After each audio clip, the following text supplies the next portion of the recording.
Pour cette deuxième saison du podcast Regard critique, réalisé à partir de conférences enregistrées en 2009, Daniel Dehaye, ingénieur du son et enseignant, aborde pour nous la part sonore du cinéma.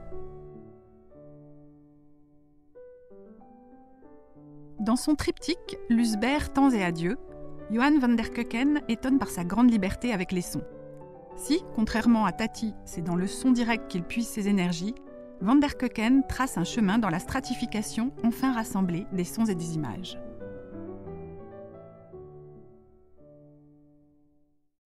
Lusbert, c'est un film qui, quand je cherchais des films à présenter,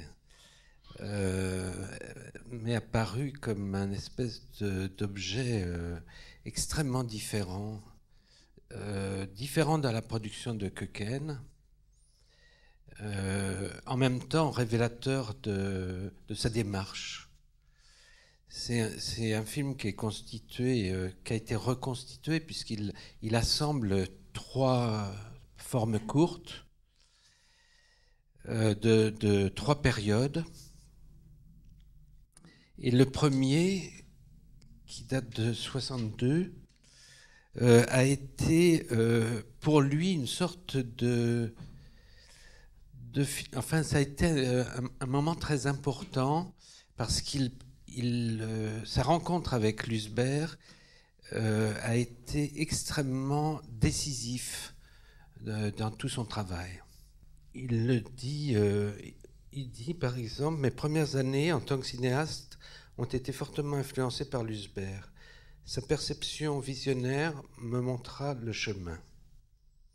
J'ai réalisé un film pour Lusbert en 66, sorti en 67. Donc ça, c'est le 2e film. La couleur en est le fil conducteur. Et ensuite, le 3e film, Si tu sais où je suis, cherche-moi. Il s'appelle comme ça.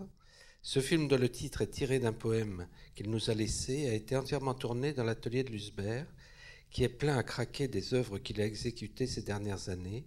Un espace figé en pleine action, pétrifié, en état d'arrêt, mais également un espace où l'esprit souffle encore. Le film parle d'absence, mais c'est justement le manque qui éveille la présence d'un être. Alors les 2 premiers films ont été faits avec Lusbert. Lusbert est un poète avant tout, un poète assez important, influent aux Pays-Bas, dans les années 50, qui a rejoint le mouvement Cobra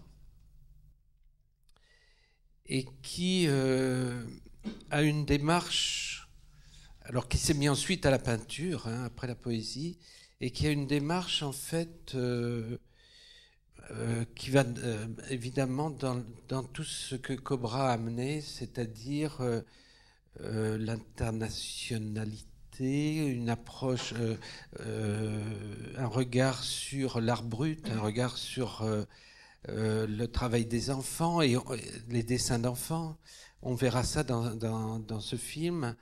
Un travail sur les ruptures des formes, un travail entre l'abstrait et le figuratif, etc. On reviendra là-dessus un peu tout à l'heure. Et Keuken, finalement, fabrique un film qui répond à cela, qui s'intègre totalement dans cette démarche, sous cette approche. Keuken a une construction assez métissée et sur lequel il garde la main. Il a une façon de tenir le son.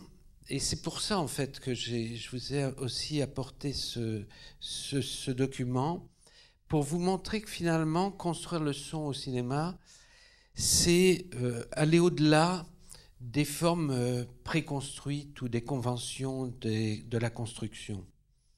Ce qui est extrêmement puissant de ce film, c'est le fait qu'il prend la main, que Ken prend la main sur le sonore de son film, comme il le fait avec l'image.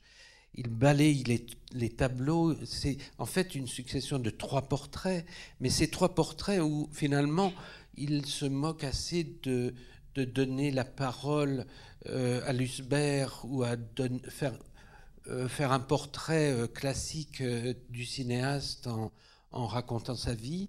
Il rentre directement dans l'œuvre, mais dans la toile, dans la peinture.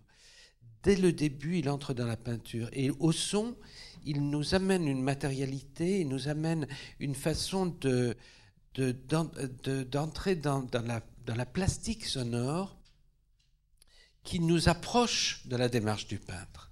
Finalement, sa liberté d'écriture est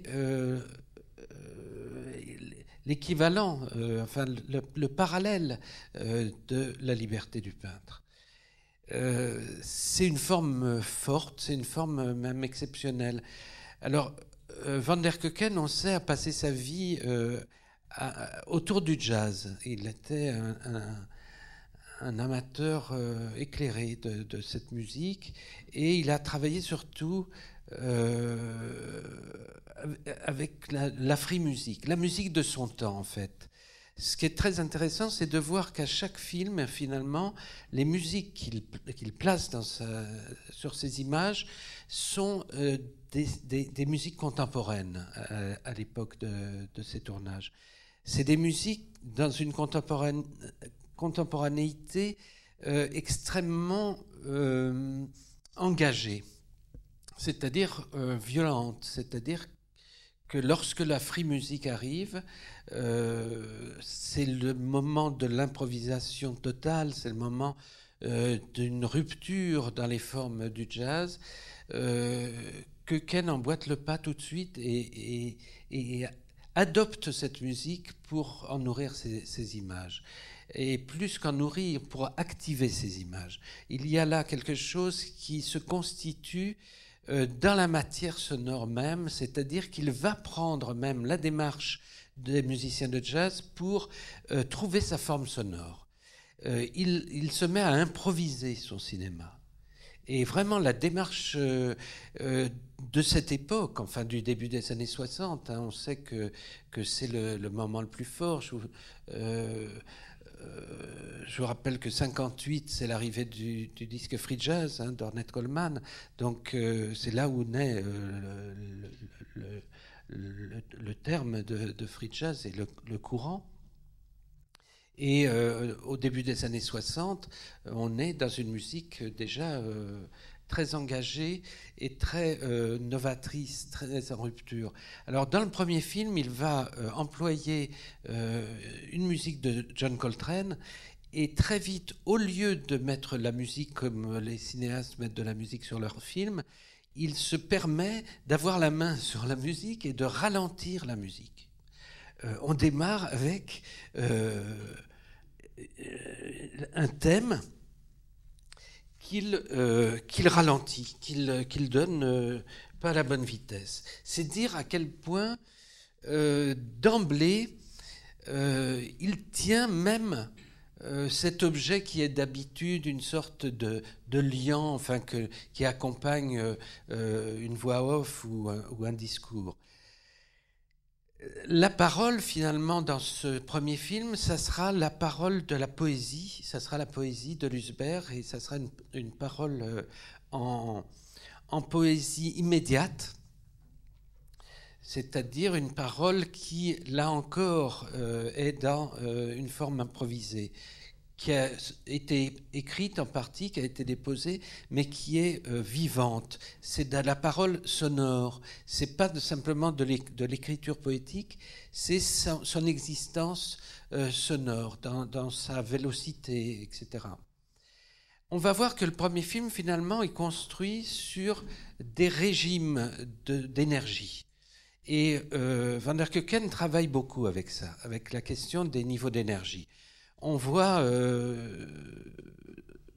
dans l'ouvrage qui est sorti qui a été publié par les Cahiers du cinéma, sur ses écrits, des partitions des régimes énergétiques de ces films. Il y a là dans la construction sonore de ces films une volonté d'en articuler les niveaux d'énergie.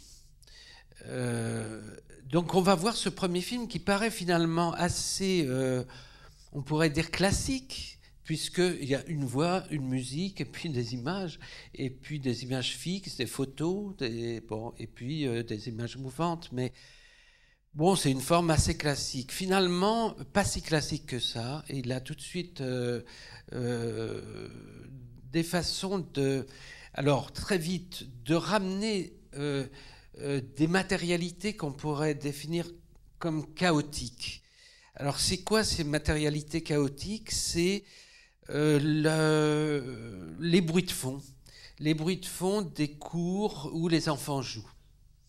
Et là, c'est là où on retrouve son lien, effectivement, aussi à Cobra, quoi, cette volonté de ramener les voix enfantines, le jeu, la ludicité des enfants, cette chose qui est insaisissable, comme ça, circulante, et qui révèle des espaces très réverbérés.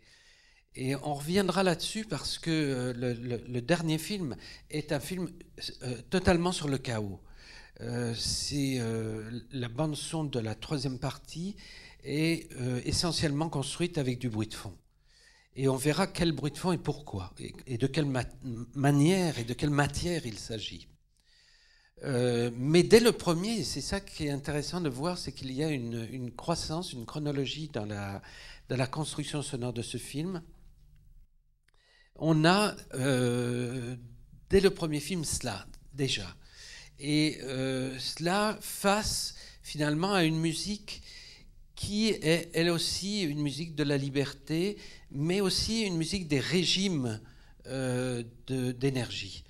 On va passer de cette première musique qui est assez lente et assez, comme ça, qui expose assez gravement, et qui est une musique qui s'appelle Spiritual, qui est une musique qui renvoie à la question noire, et chez Köken on retrouvera toujours la question noire dans beaucoup de ses films d'ailleurs. Là évidemment, surtout dans le deuxième film, il y a comme ça une mise en parallèle de la question noire. Elle se place aussi avec la musique.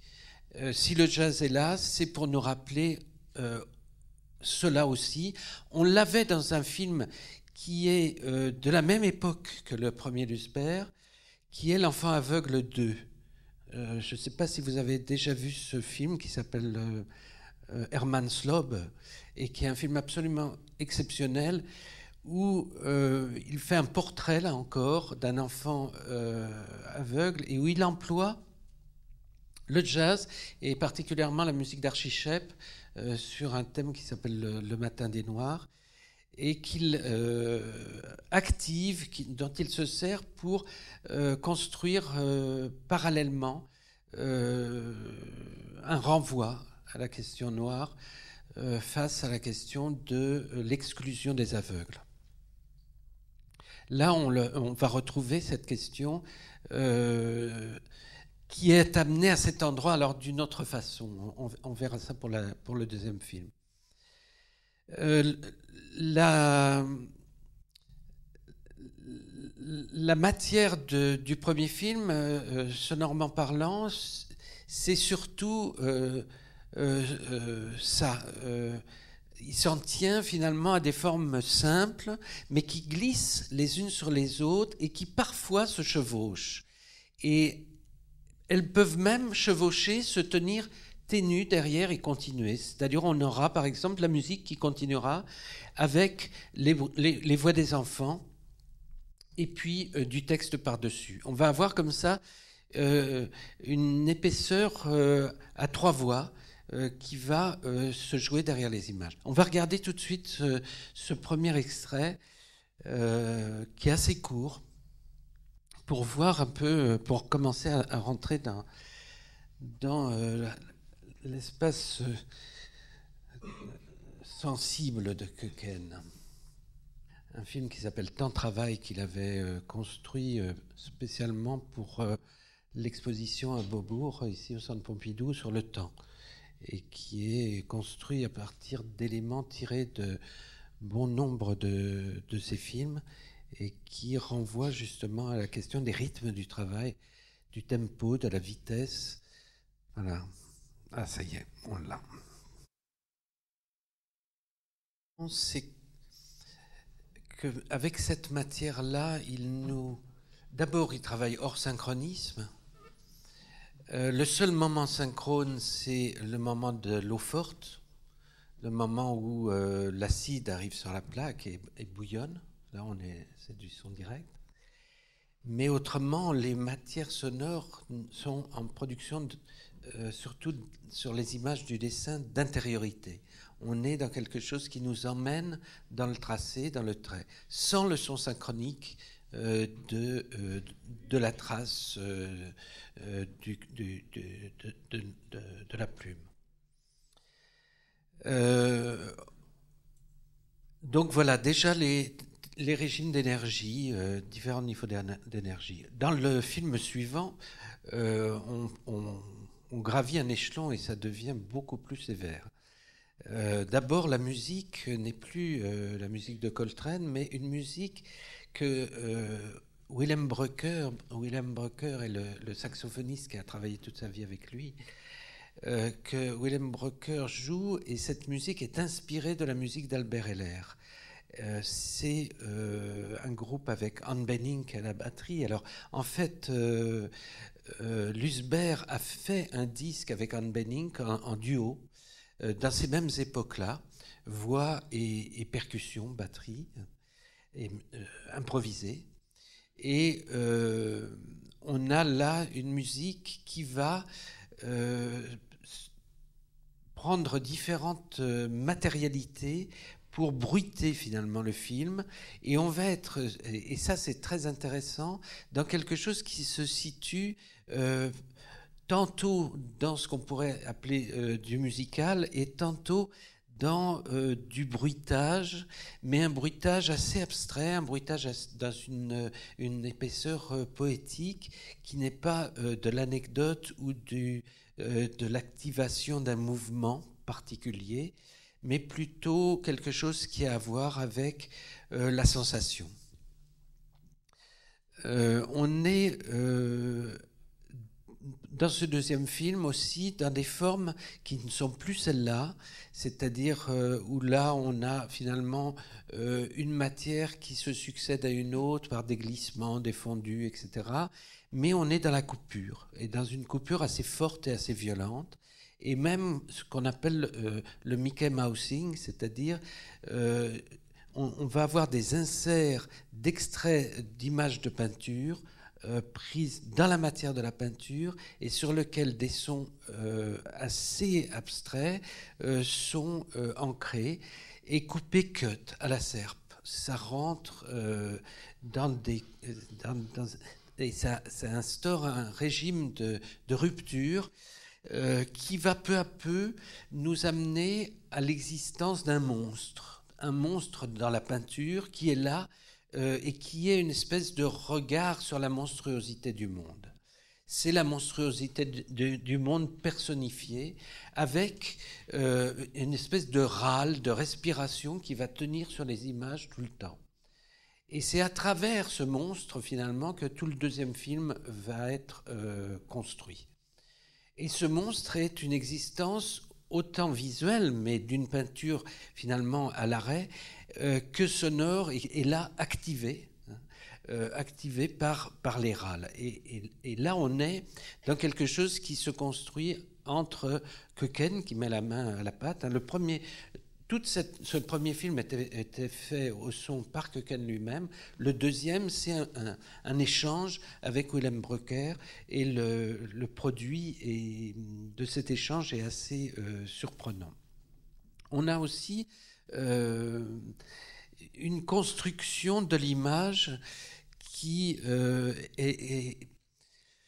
auquel Köken nous fait participer. C'est-à-dire que la toile s'élabore devant nous. Alors, ça renvoie au film de Clouzot sur Picasso, le mystère Picasso. On a là quelque chose qui est construit un peu sous le même regard. Et ce montage et ce démontage de l'image, là aussi, est travaillé par le son. Et puis, on a une construction qui se fait avec des images du réel, des images de la Hollande et évidemment du peuple noir et des personnes handicapées et des matières, enfin disons de la chair écorchée, de la chair, des têtes de porc, d'animaux, d'un animal égorgé, etc. On a là une espèce de présence de la violence, de la cruauté du monde. Et tout ça à travers la puissance de la couleur. Köken dit ce film est construit sur la couleur. C'est un film bâti avec la couleur. Donc on va voir comment tout ça s'agence, et vous allez voir que là il y a une très grande liberté. Köken n'hésite pas à ouvrir les potentiomètres, et on entend le geste. Chose qu'on cache toujours en mixage, on essaye au maximum de ne pas faire entendre qu'on fait rentrer les sons, quoi. On est toujours extrêmement discret, on y va en douce. Lui, au contraire, il ouvre, il ferme, quoi. Le geste est là. Et le geste est là comme celui qui marque la toile, quoi. On a voilà, une prise en main du sonore du film par le corps. Les corps sont présents, et le corps de Köken lui-même est présent dans une façon de prendre de la liberté, de jouer, de se jouer finalement de cette matière. Il met tout ça en jeu, on a du sonore en jeu. Et c'est là où la dimension de l'improvisation arrive. On va regarder tout de suite le deuxième extrait, donc la suite de ce film, qui est lui fait en 66 et qui est en couleur. On est un peu déconcentré dans la progression. On voit déjà à quel niveau travaille le deuxième. On a changé de vitesse. Là, il y a un objet curieux qui est devant nous. Ça joue de la même façon avec la peinture, avec les images et avec le son. Et cette liberté, finalement, est assez exceptionnelle. On la retrouvera peu, même dans l'œuvre de Köken.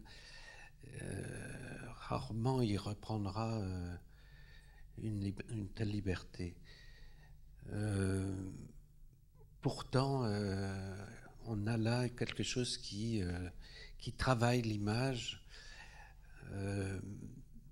Alors c'est ça qui est intéressant, c'est qu'on a finalement une mise en parallèle de deux travaux, quoi, qui se renvoient l'un à l'autre, qui se construisent l'un avec l'autre, qui s'élaborent. Ça joue, quoi. Et là, le sonore arrive au même niveau que le visuel, même s'il est tout le temps derrière, puisqu'il est toujours, le sonore est toujours le sonore d'une image, quoi qu'on fasse, sauf si on met tout au noir, et encore. Mais là, on atteint quelque chose qui engage des formes nouvelles. Il n'y a plus un élément qui dominerait sur l'autre. Les choses se construisent ensemble, se renvoient, se rappellent. Il y a alors avec la musique en plus des sortes, et avec ces sons, des sortes de petites formes, enfin le chien, les grognements, etc., qui sont un élément circulant, un élément actif, qui n'est pas narratif, mais qui active quand même des niveaux d'énergie. Donc voilà, là on est dans le sensible, dans la surface sensible, comme celle de la peinture. Alors on va trouver dans le troisième quelque chose encore plus étonnant, c'est que le troisième film devait être fait d'un commun accord avec Lusbert ensemble, et Lusbert est mort très rapidement. Et donc Köken a décidé de tourner quand même, et c'est face à un atelier vide que le film va être fabriqué. Donc il s'agit de remettre en charge cet espace de l'atelier, cet espace inhabité, cet espace évacué. Et Köken va pour ça travailler avec un sonore qui est, qu'on pourrait croire comme ça, un sonore des grands espaces, comme on a eu avec les enfants qui jouent dans des espaces réverbérants. C'est un sonore chaotique, un peu non précisé. On comprend que c'est des grands lieux, on comprend que c'est des volumes qui sont mis en jeu. Et peu à peu, finalement, on voit que ça n'est pas tant une gare qu'un musée. Et c'est le sonore du musée qui est là. C'est le lieu de l'avenir de toute cette peinture de l'atelier qui va partir dans ces espaces habités de circulation. Et donc c'est tout le chaos de l'espace muséal qui va nourrir les images. Alors on a un retour aussi, comme dans celui-là, à l'ambiance de l'atelier, avec cette musique de Billie Holiday, comme ça, cette espèce d'ambiance. Là, on avait les petits oiseaux. Toute cette partie était tournée en Espagne. La fin, avec les Noirs, est tournée en Angleterre. Il circule comme ça partout. Hein. Chez Köken, on a une façon d'être partout dans le sujet, quoi. Partout, ça circule n'importe où. Et Cobra avait cette idée-là, hein. C'est dans l'idée même de Cobra, d'être dans l'internationalisme. Là, on est, avec le troisième film, dans quelque chose qui est par-delà les lieux, qui est par-delà les pays, qui est par-delà l'espace, qui est dans une espèce de remontée de vase, une espèce de remontée de vase, le lieu de la mort finalement, c'est le chaos, c'est ça, c'est le lieu où tous les sons vont s'éteindre, c'est le bruit de fond, le lointain. Et finalement, le lointain, c'est ce qui est le principe d'entropie, hein, le lieu où les choses disparaissent, mais ne cessent de disparaître. C'est-à-dire, c'est un régime, c'est pas un lieu de disparition stationnaire, c'est pas un lieu qui serait, non, c'est un lieu qui comprend des éléments distincts. Simplement, on se tient à distance et les éléments ne sont plus lisibles. Le bruit de fond, ce qui nourrit les réverbérations, c'est un lieu très riche. C'est un lieu où les éléments, si on s'en approche, sont vivants et bien là, et bien distincts les uns des autres. C'est aussi le lieu du surgissement. Le bruit de fond, nous on parle, quand on fait du son, de rapport signal sur bruit, hein, c'est bien pour définir ce qu'est le signal sur le sédiment. Hein. Et bien là, on a le sédiment, et du sédiment sortent les sons, sortent les éléments différenciés, sortent finalement ce qui va faire sens. Donc toute cette partie se situe à cet endroit, avec encore la voix de Lusbert pour un dernier texte qu'il a laissé avant de mourir à sa femme et à Köken. Donc vous allez voir comment c'est construit. On est dans différents niveaux, là encore, d'énergie, des niveaux de densité, de matérialité. On est avec une construction qui est liée à l'image, qui est liée au montage, avec des coupures. La coupure est très active. Et puis on est dans un subjectif, alors qui est pris en main par Köken lui-même, qui, en filmant, fait les pas de celui qui pourrait être là dans cette pièce et qui irait jusqu'au lit ou jusqu'au bureau. Donc il nous fait traverser l'espace plusieurs fois. Puis ensuite, À la fin, on se trouvera avec ce même espace, cette fois habité par ces petits-enfants, la famille qui grouille dans cet espace et qui retrouve de la vie, qui est réactivée de manière très forte. Et tout ça, c'est par le sonore finalement que ça tient. C'est à travers le sonore que ces images disons, sont portées.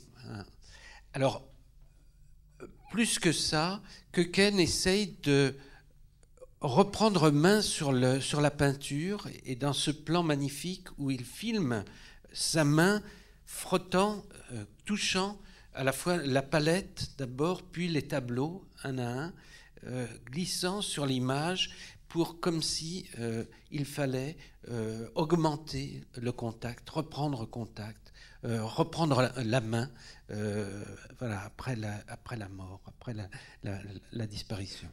On va regarder tout de suite ce dernier extrait en espérant qu'il ne s'arrête pas. Parce que c'est des flux en même temps, il faut les voir d'un coup, d'un souffle. Alors il a recoupé le premier film pour le mettre dans l'ensemble, parce qu'il pensait qu'il y avait quelques longueurs. Mais voilà, l'ensemble se constitue comme ça de ces trois éléments.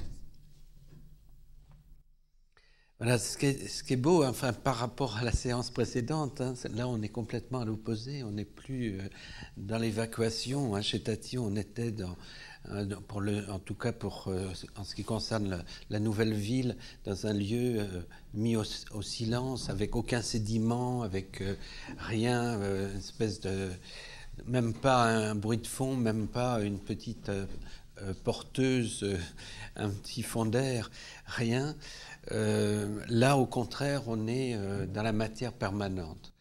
Et alors, ça va, c'est très encourageant parce que la dernière fois, je vous disais, finalement, le continuum sonore que nous donne le micro est en excès tout le temps de production d'événements qui ne nous intéressent pas. Hein. C'est ça qu'on s'était dit, c'est que ce que prend le micro ne représente pas notre écoute, et notre écoute, c'est sans arrêt scanner l'espace qui nous entoure, et prélever des éléments, et ne pas être comme ça dans cette continuité et dans une considération absolue de tout ce qui nous arrive. Hein. Le micro nous donne trop d'éléments. Là, on a ce sonore microphonique. Hein. On a ce continuum. Il est là, et il est là, mais il est là, comment dire, non pas comme un sédiment qui se situerait en dessous des événements qui feraient sens, mais c'est lui-même qui fait sens. C'est la densité, la matérialité, l'épaisseur, la couleur sonore, parce que c'est ça qui est intéressant dans ces espaces de bruit de fond, c'est qu'à la fois il détermine des volumes, il détermine des espaces, il détermine des espaces sociaux, il détermine des espaces vivants. Et il raconte en soi, non pas par un discours qui se situerait sur eux, une succession d'événements qui nous, particuliers, remarquables, singuliers, qui nous arriveraient, mais au contraire dans leur état, voilà, de non-détermination, de non-désignation, de non-sédiments finalement. Ils sont la matière sonore en soi, la matière comme on a une pâte colorée dans la peinture. Hein, on a là une épaisseur, on a une densité, on a une couleur sonore. On parle de couleur sonore, nous autres, et là on est vraiment là-dedans. Et on a... alors là, des flux qui sont assez lâches, hein, c'est les enfants ou les gens qui se déplacent dans cet espace, mais à la fin, il commence à les activer. Vous avez vu comment il enchaîne les chutes des tableaux et les déplacements des tableaux, et où là, on a quelque chose qui se constitue comme une rythmique. Et c'est ça qu'on aura dans Temps de travail, qui est un film construit à partir du son des images. Donc il prend strictement le son qui appartient à chaque séquence d'images qu'il nous présente. C'est des séquences très courtes, c'est des plans qui font quelques secondes, des fois à peine une seconde. Et ensuite, il commence à matcher ces sons avec d'autres images. C'est-à-dire qu'on a bien les sons des images qui nous sont présentées, mais elles ne sont pas forcément placées au bon endroit. Et peu à peu, à la fin, elles persistent. Et les images continuent de s'alterner comme ça, et ce sédiment persiste et devient une espèce de porteuse stable, comme ça, qui tient l'ensemble. Voilà, ce qu'on aimait chez Jacques Tati, c'était sa liberté de placer des sons sur les images et de choisir de désigner que quelques éléments de l'image et d'activer l'image par les sons, placés à certains endroits.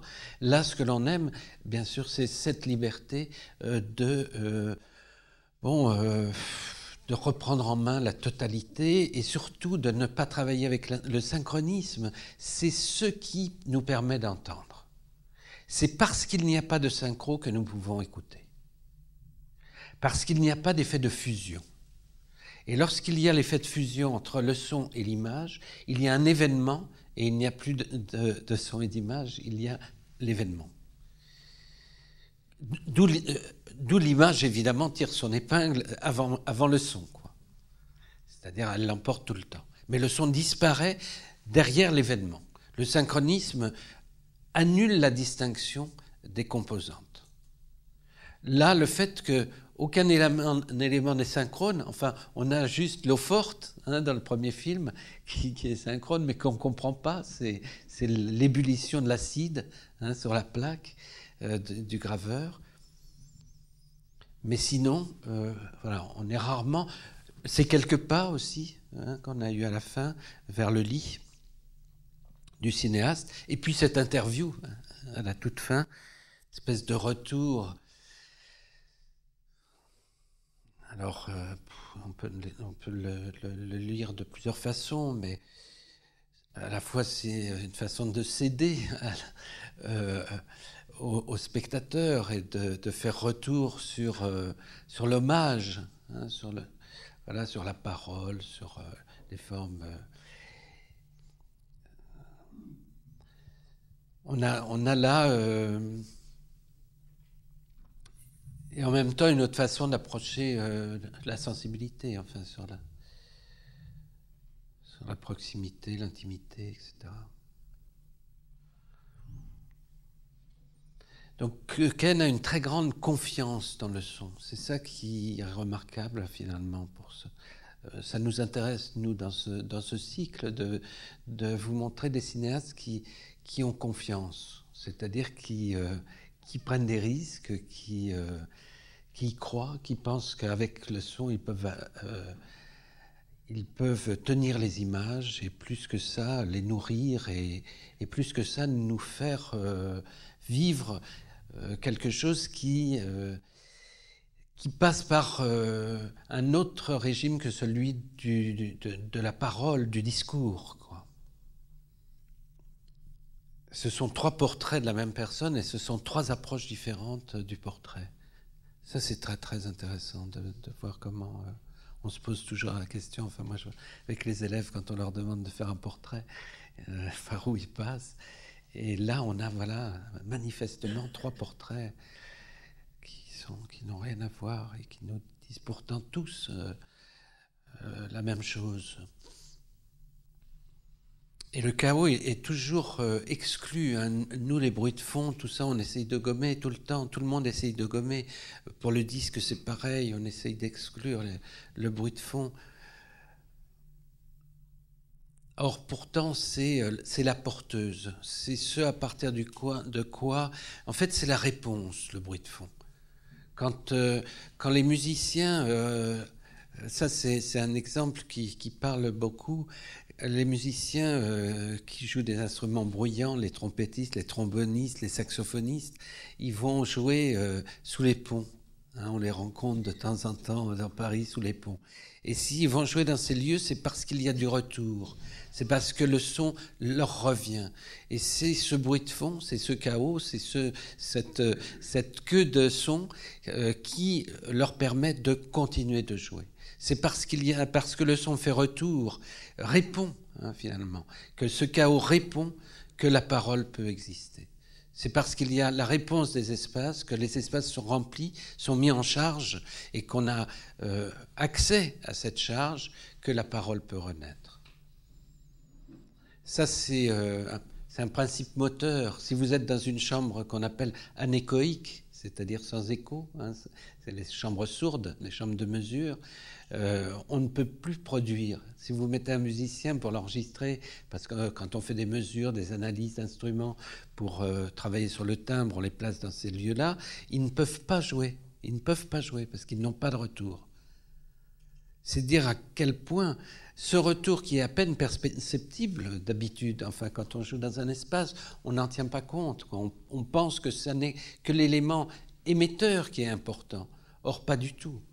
C'est bien évidemment cette dualité entre l'émission et le retour. Et là, il nous fait apparaître le retour. Le retour de quoi ? De tout ce qui a eu lieu, tout ce qui a disparu, tout ce qui est en train de s'effacer. Voilà, cet effacement permanent. Mais c'est un lieu moteur. C'est la caverne, c'est la caverne, c'est-à-dire si ces lieux, si la caverne ou l'église sont les lieux que l'on construit pour approcher ce qui dépasse l'humain, c'est-à-dire l'endroit où la parole se prolonge. C'est ça l'idée, c'est que dans ces lieux, dans la caverne ou dans l'église, la voix continue d'exister, c'est-à-dire qu'elle vit après son arrêt. La réverbération est le lieu, c'est une autre manifestation du chaos, c'est le lieu où l'espace permet au corps de continuer d'exister hors de lui. Ça, c'est ce qui est très intéressant d'ailleurs, c'est de voir à quel point cet élément est déterminant dans la mise en forme sonore. Par exemple, dans l'histoire de l'enregistrement, si on écoute les enregistrements qui ont été faits dans les années 50, la réverbération était inexistante. Si on écoute les enregistrements qui étaient faits dans les années 30, 40 de musique classique, la réverbération n'existait peu. Elle était contingente du lieu où les gens enregistraient, mais le plus souvent dans les studios. Et il y avait très peu de temps de réverbération. Les taux étaient très bas. Et maintenant, et bien évidemment, au contraire, on est dans des flux de réverbération très très importants, au contraire. C'est par cela qu'on fait tenir la musique dans un espace qui, évidemment, la prolonge et l'emmène bien au-delà de ce qu'elle est capable de faire. Il y a eu une inflation de réverbération dans les années 80. Si vous écoutez les enregistrements de Boulez et du Domaine musical en 50, c'est sec, ça tombe, la musique tombe. Et si vous écoutez l'intercontemporain maintenant sur les mêmes œuvres, la réverb est très très longue et elle tient complètement l'œuvre.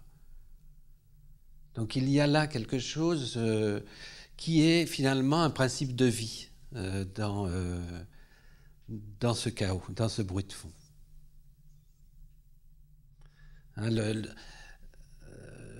Toute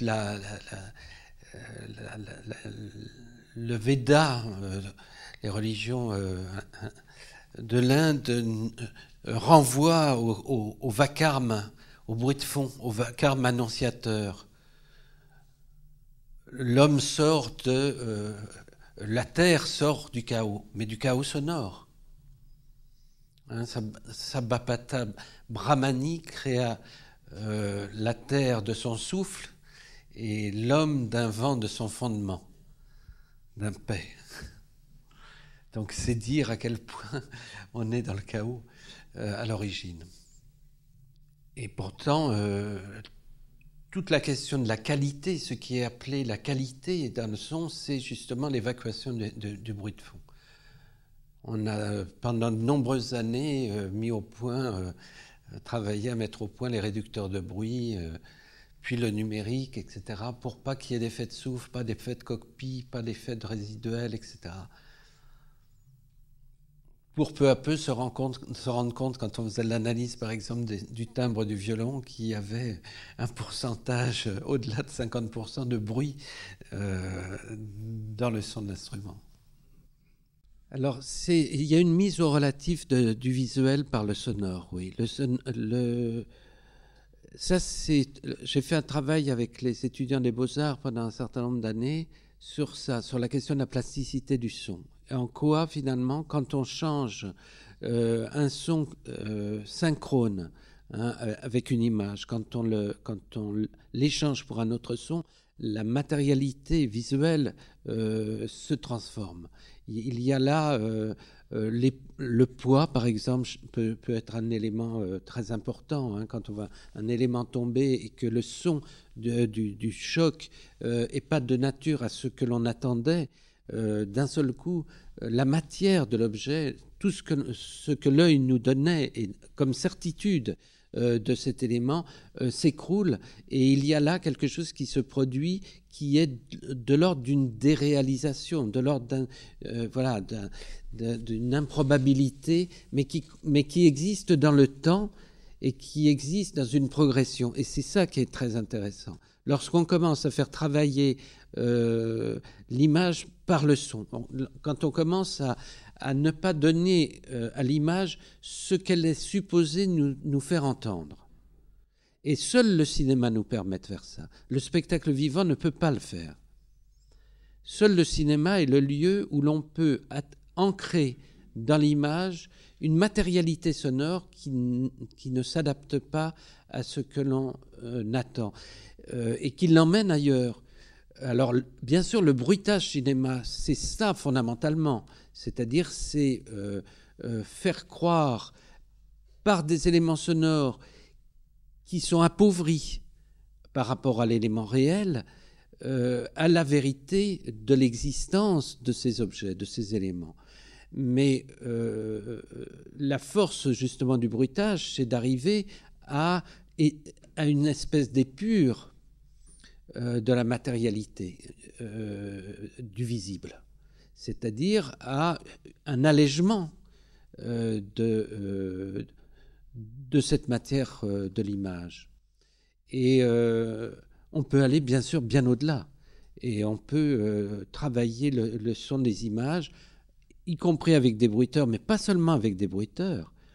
Je repense à Grand Rieux, parce que je viens de revoir un film précédent, et il travaille justement la sensation, il travaille dans des grandes proximités, dans des grandes puissances sonores.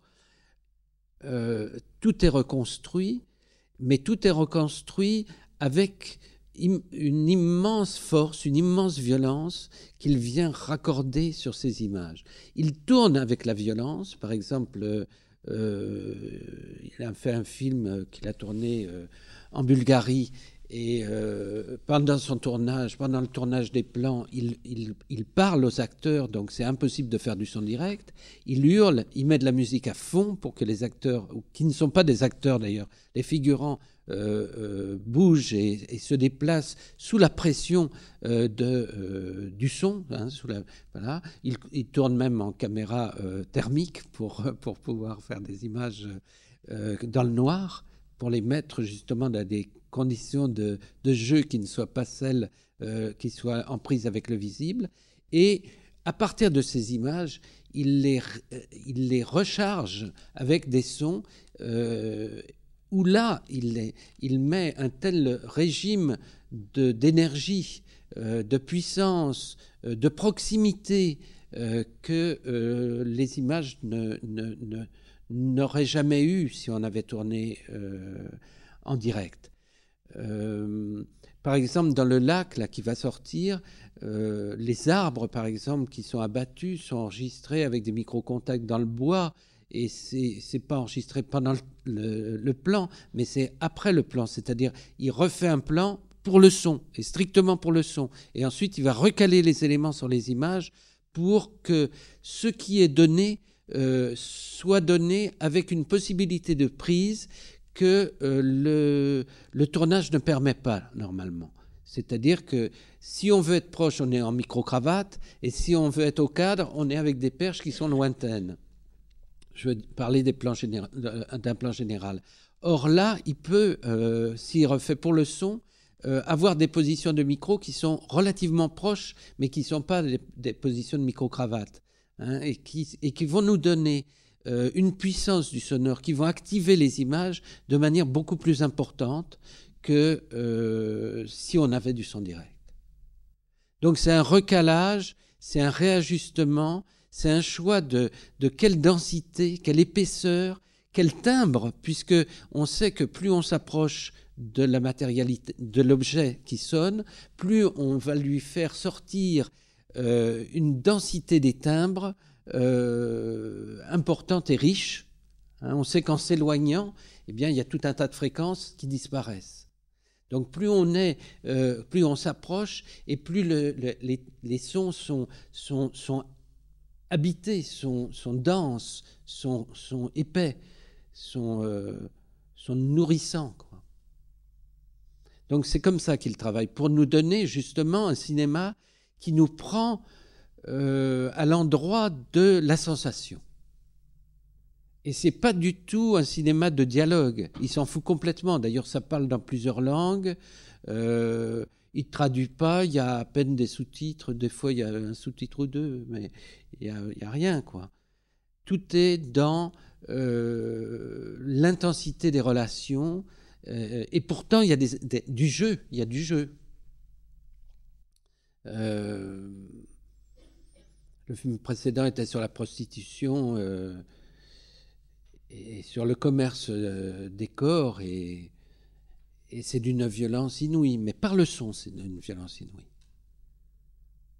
Alors, il tourne très proche, il tourne très près des corps, mais il refait le son. Et alors, c'est aussi cet ajustement qui est un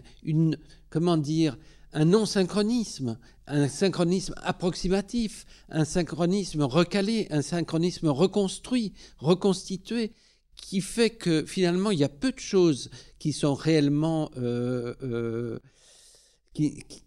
on y croit parce que la succession des ajustements à peu près nous pousse à croire que c'est synchrone, et donc il y a un effet de fusion qui se fait et on oublie le son. Il nourrit l'image et il active l'image, mais en fait il est tout le temps faux. Il est tout le temps faux. Si on regarde chaque plan et si on considère le son de chaque plan, ça n'est pas le son réel du plan. Il est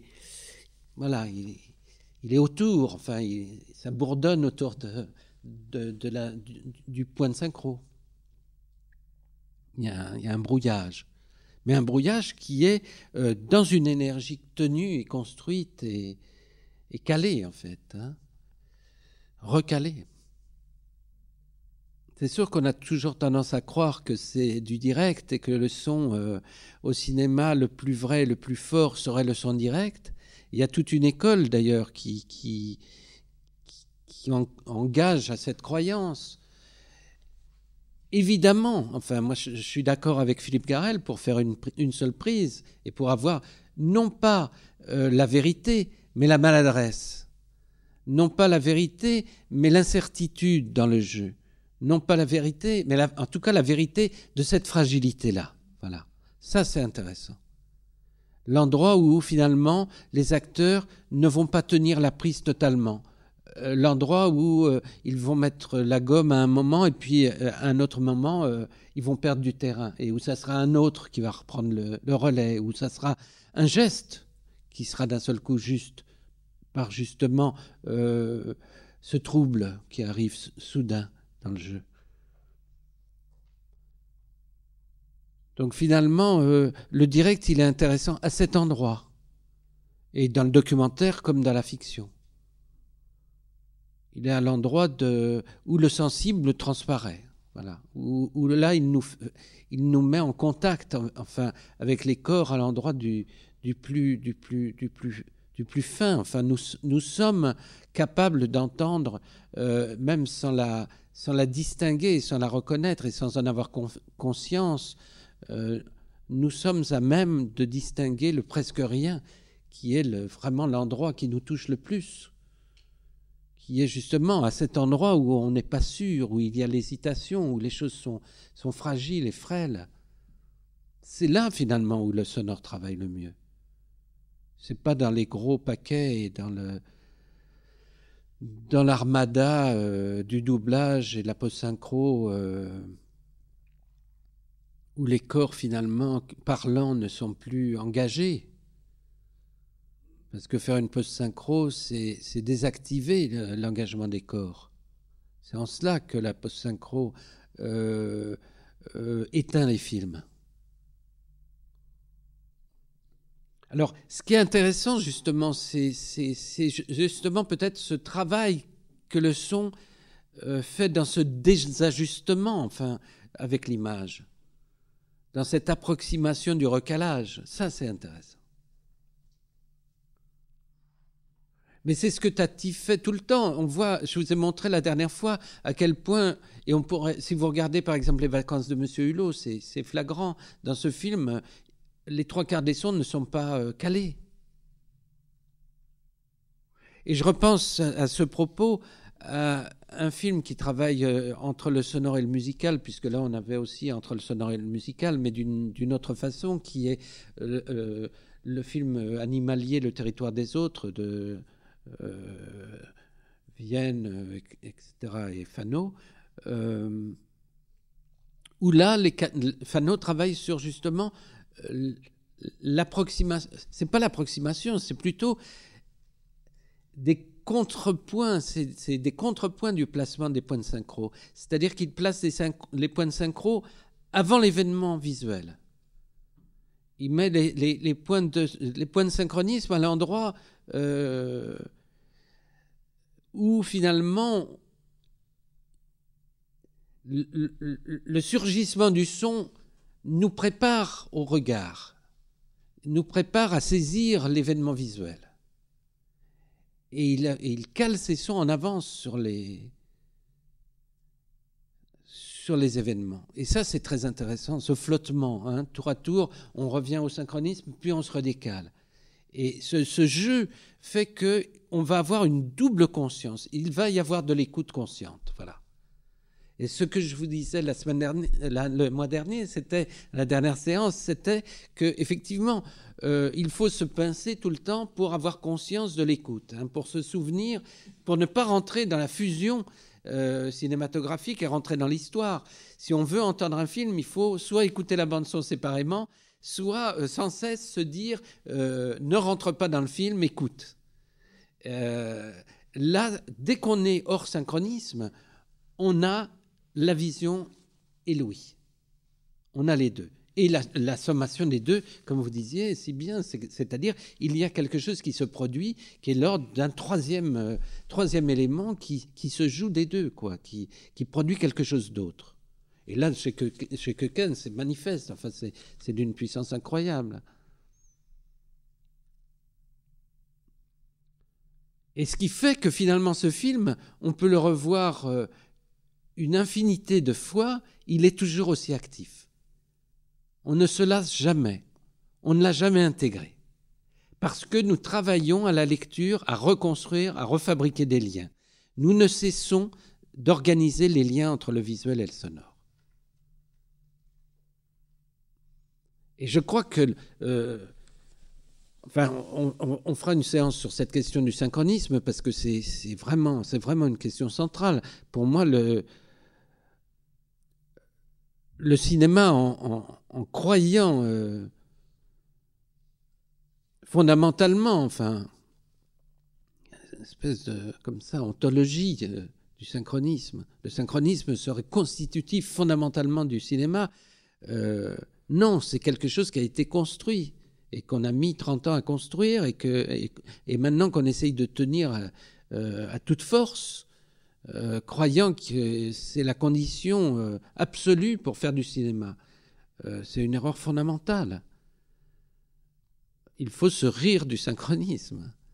Et je crois que c'est les cinéastes qui se rient le plus du synchronisme qui nous font passer le plus fortement leurs images et qui font que le spectateur accroche les sons aux images. C'est le spectateur qui va faire les liens. Et la question fondamentale, évidemment, est que plus on participe au film, plus on construit du lien entre le sonore et le visuel, plus on nourrit le film, plus on le fabrique nous-mêmes. Et plus c'est notre film. Or, c'est ça qui est intéressant. Mais il y a des cinéastes qui nous font croire qu'ils font du cinéma synchrone et qui font du cinéma non synchrone.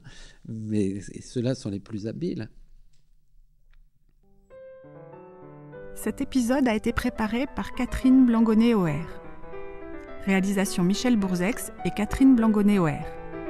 Ce podcast est produit par Balise, le magazine de la Bibliothèque publique d'information. Vous pouvez écouter tous les épisodes sur balise.bpi.fr et sur les plateformes de podcast habituelles.